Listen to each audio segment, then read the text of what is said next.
In this video, I'm going to walk you through how to set up your MailChimp account for the first time.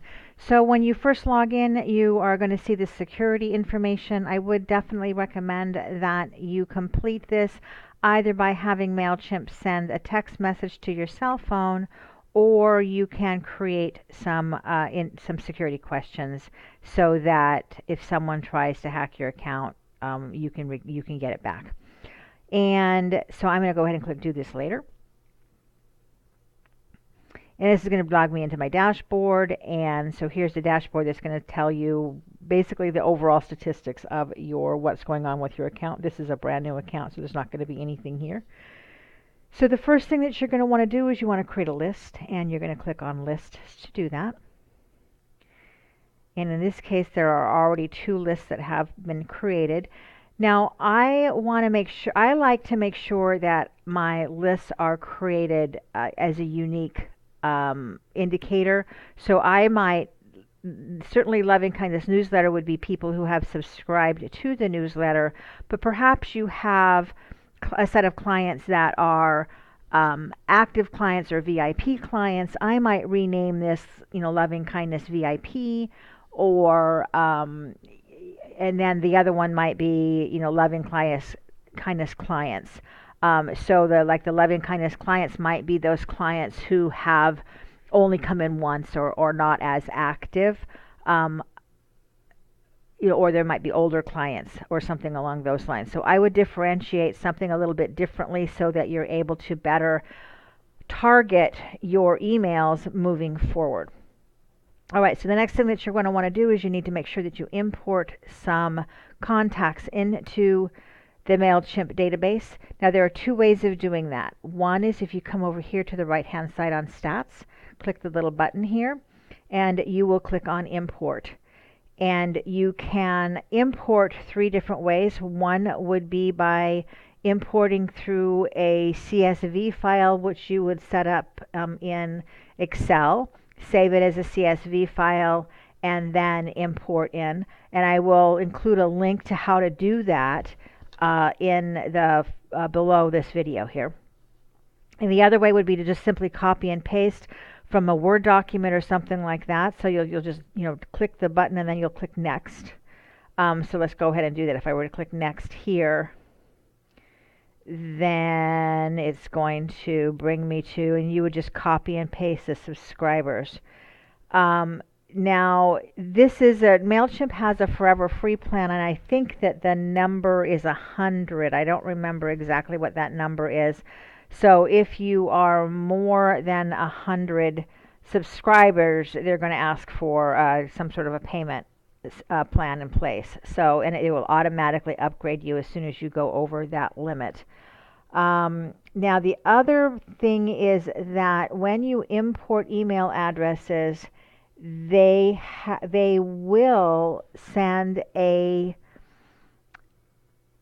says we do not send confirmation emails to imported addresses and trust that you've gathered the proper information.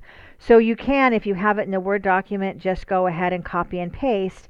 And I stand corrected. They will not send a double opt-in if you are importing email addresses. They are assuming that you have relationships with these people that you're importing in.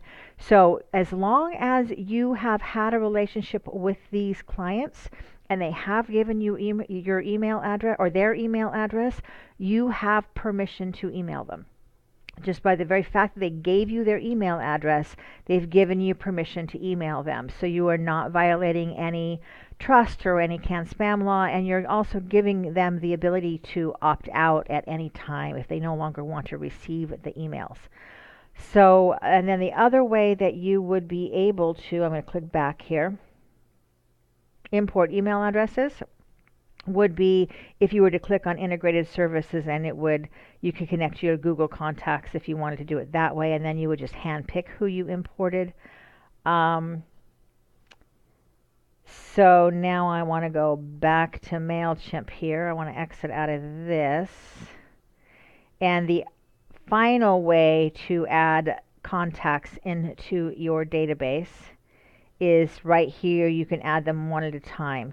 Depending on, it might be actually, depending on what the size of your list and the status of your list in terms of how you have everyone created, it might be simpler just to hand type them in, where you would type in their email address, their first name, and their last name, and you're going to click that this person gave you permission. If they gave you their email address, they did give you permission, and then if this person is already on my list, update their profile. So that's how you're going to start building your database. Step 2 is you want to create your first template or your first newsletter.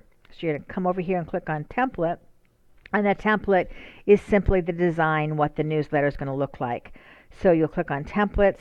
You have none that are saved at this point in time, and I've saved the link to this right here, understanding how to use templates and campaigns. That's also below this video. So now we're going to click on create template. It gives you all the choices about how the different templates to create. So there's just some basic ones. Here's some themes that you can choose from that are already kind of pre-populated. So let's take a look. Mystery contest. You can scroll through here and see if there's something that you like. I don't see any basic services here. Actually, I kind of like this. Here's a soft. Let's look at this one. And what comes up under soft. So then the template will come up. Now over here on the right hand side are all of the elements that you can just drag and drop into the template once it comes up. So it's loading. You can see right here it's loading. So if you wanted to include a video of yourself, you could do that. You could create a video and include that in the newsletter. Here's your logo that you would add, and all that you're going to do to edit, you're going to click this little button right here that says edit block. It's going to pop up over here on the right hand side, and you will add you'll click on edit or replace the logo, and then it will ask you can import from a URL or you can browse from your computer to get access to to upload those files.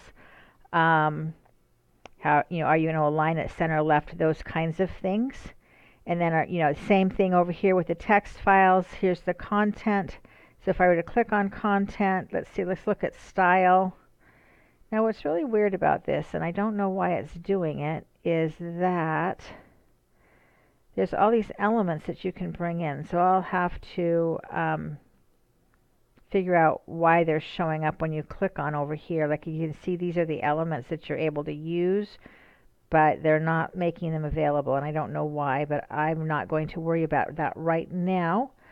I'll shoot that in another video if you need help with that. But so you can choose a newsletter. You choose a template. You just simply edit it. If you don't like this template, go back over here to.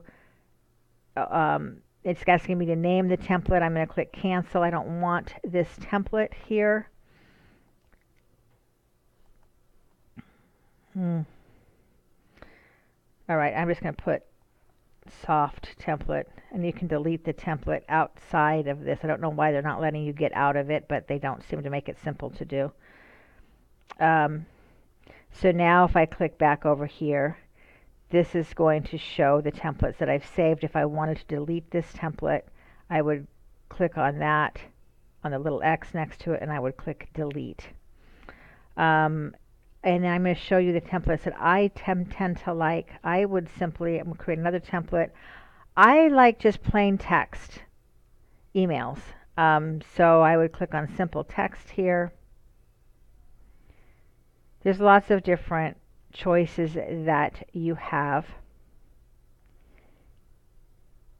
And here you can see the content shows up, and you can, here's just text. If you wanted to add a video or create an image card, you would just drag these buttons over. Let's say you wanted to add a video in here somewhere. You're just going to drag it over into the location, and then you'll upload your video from YouTube or you'll add your video URL. Okay, so that is basically it in terms of getting started. You'll create the content, And once that's done, then you will follow the prompts through after your newsletter is created and attach it to a list in terms of sending. If you need help with that, let me know.